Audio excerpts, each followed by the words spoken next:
So I was up late with a glass of scotch, some Battlestar Galactica, my half-read copy of An Age for Lucifer, and thinking about not science fiction exactly, but techno-mythology. The stories of a technological society thinking about itself.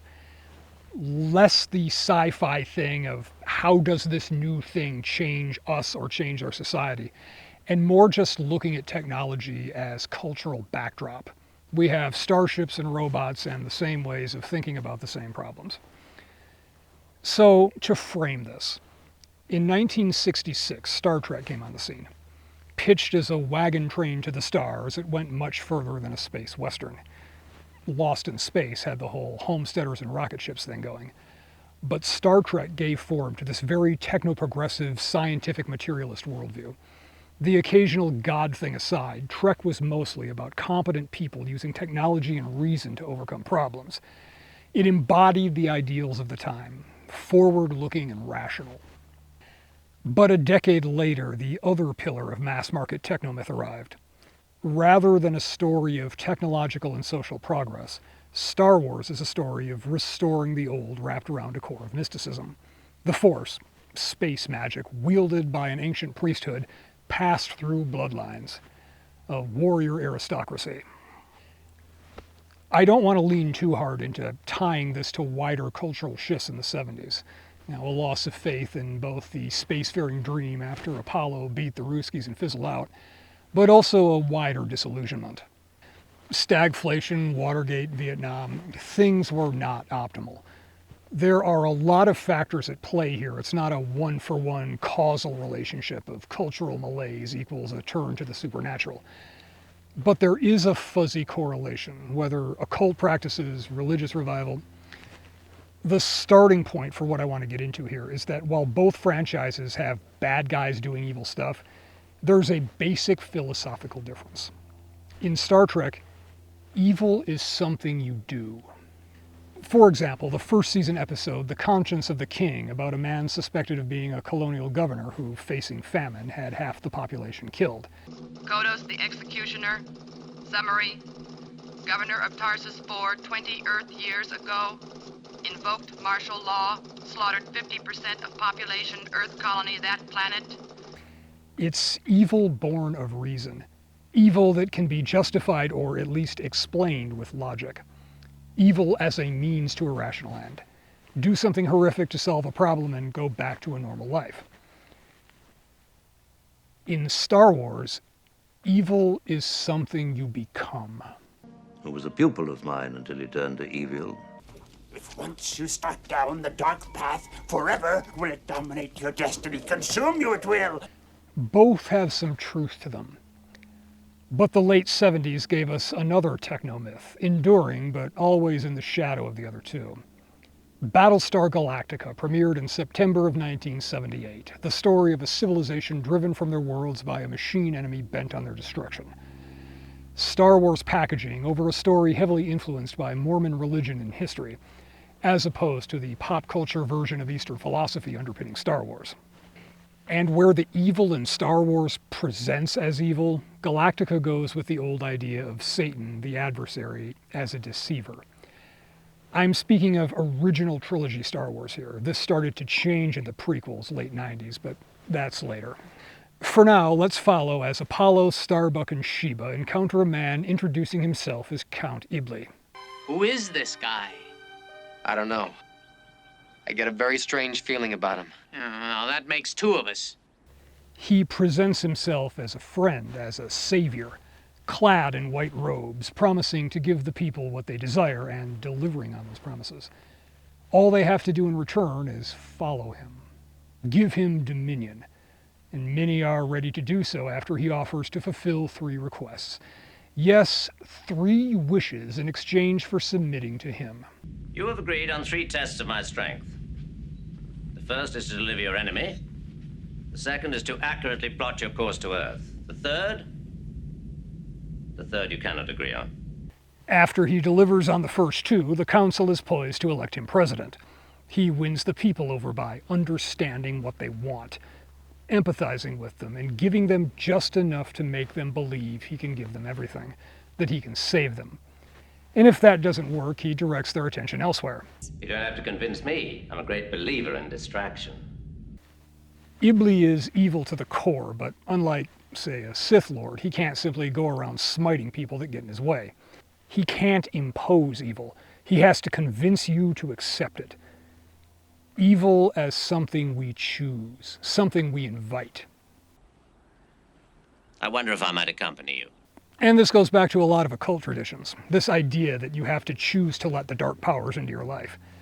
It doesn't have to be an informed choice. The devil can lie and swindle you, but ultimately, you still have to take the bargain. He has asked us to follow him. He has not commanded it. That's next. Maybe it's not possible for him to do so. And this idea that evil is something that is chosen every day, not just once, not falling to the dark side, but consistently making choices, also implies that rejecting it is a constant process. It's about keeping your wits, being skeptical when something seems too good to be true, too easy. Sometimes looking further than the immediate good, considering wider impacts, not just picking a leader or a team and letting them make all those tough moral decisions. That was not my doing. They were beyond my dominion. But that can change if you agree to follow me. Usually if someone tells you they're your savior, there's something else entirely. You know who I am. Yes, I finally know. The devil is always there, nudging you astray, which makes for an interesting balance between the Star Wars and Star Trek worldviews. Galactica presents a world of scientific objective rules. The colonial warriors are just men trained to fight. The enemy are just beings with diametrically opposed sets of goals. There's no special bloodlines conveying superpowers, just men, machines, and physics. But it's also a world where evil objectively exists. Evil is a thing with intent.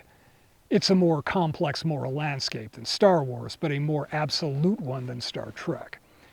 Yeah, we're halfway through a Zima here. What's the point? While Lucas and Roddenberry gave us more expandable, more enduring stories, Larson gave us one that more accurately reflects the world we live in.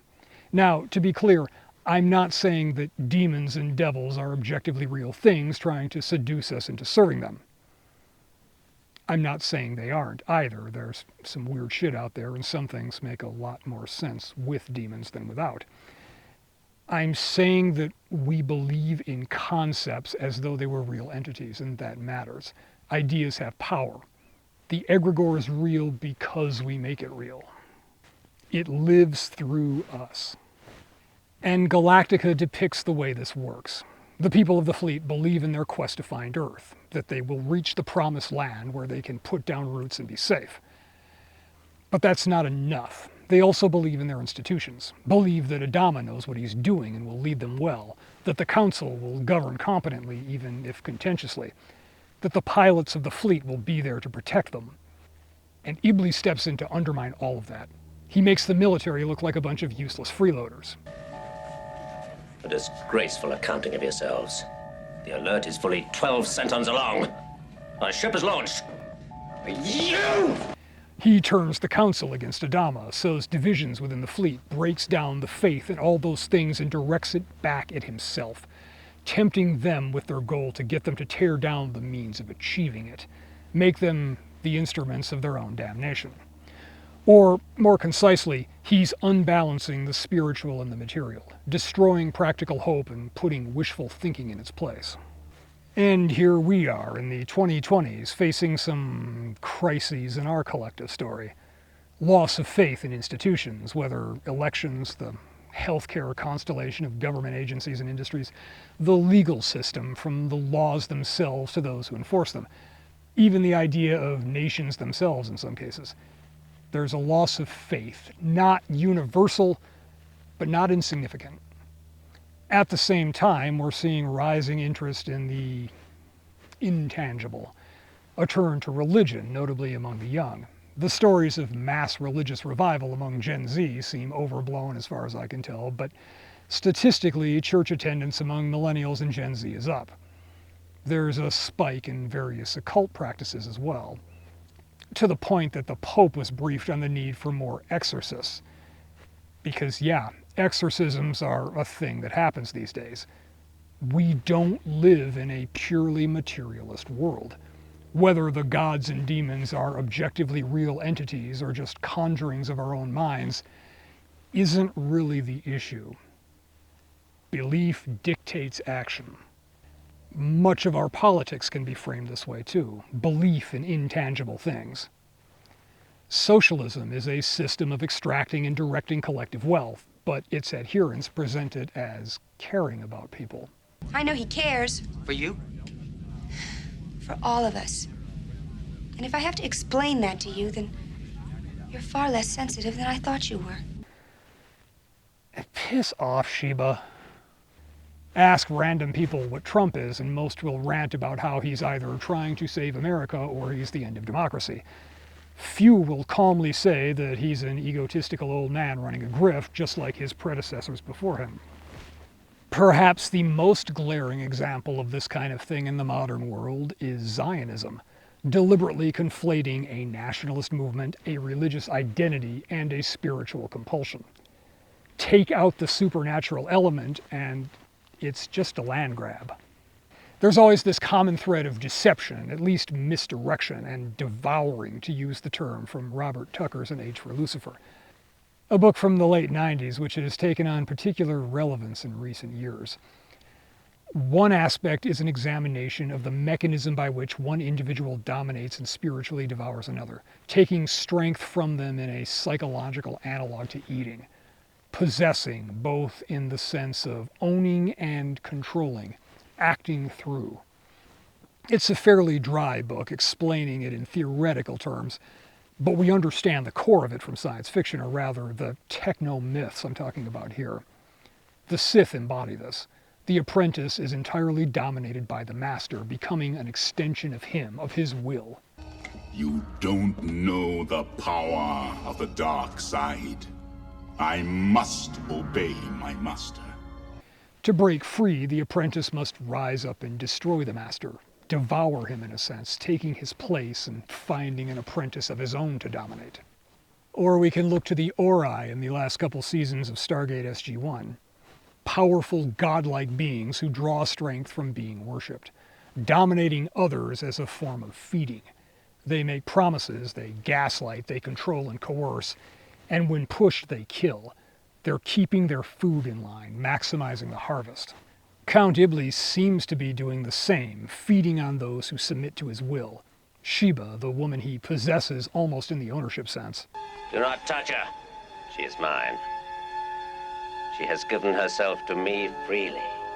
The Council, who gladly hand their power to him. Even Star Trek does a little bit of this, though much cruder because it doesn't fit its worldview. The Salt Vampire in the original series, for example. Later series use the idea as well.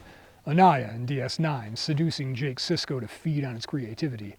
Or the next-gen episode Sub Rosa that is absolutely skippable. But these are not the core ideas in Trek like they are in Star Wars and Galactica. While Star Trek is often held up as the image of the people that we would like to be, it's Star Wars and even more Battlestar Galactica that really capture some essence of the world we live in and who we are.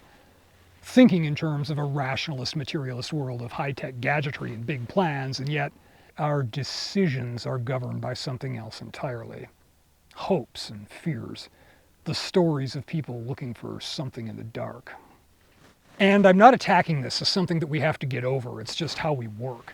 This kind of intangible, supernatural, imaginary, whatever you want to call it, influence isn't just some primitive idea of, oh no, lightning, the gods are angry, throw another kid in the volcano and skip meals tomorrow. It still recognizes that the world has knowable rules.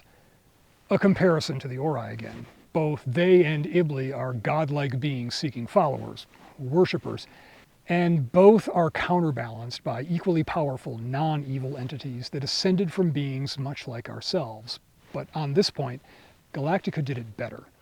Because while the Ascended in Stargate have their own non-interference, or at least don't be caught interfering rule, the Ori kind of do what they want with a fairly free hand. Magic priests killing heretics all over the place. But Ibli is bound by the same rules as his counterparts. He can't just make you do things or kill you. He has to be asked or given permission in some way. You command no one who does not willingly give you dominion. You have no power over me. So when he kills Apollo, a man who absolutely did not yield to him, the other angelic powers come at him directly. Did you break some kind of rule? It's time for me to go. Why? What happened? Was it within your dominion to strike down a follower? A soul given to you freely, but not an innocent? He broke the fundamental rule, and he paid the price.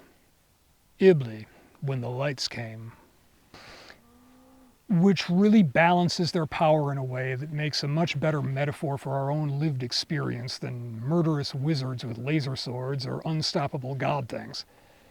We can be influenced, led this way and that, but ultimately those influences, whether spiritual, political, have no power unless we give it. We're responsible for our actions and their outcomes. The voice of evil is always there, trying to be heard, but that's all it is, a voice.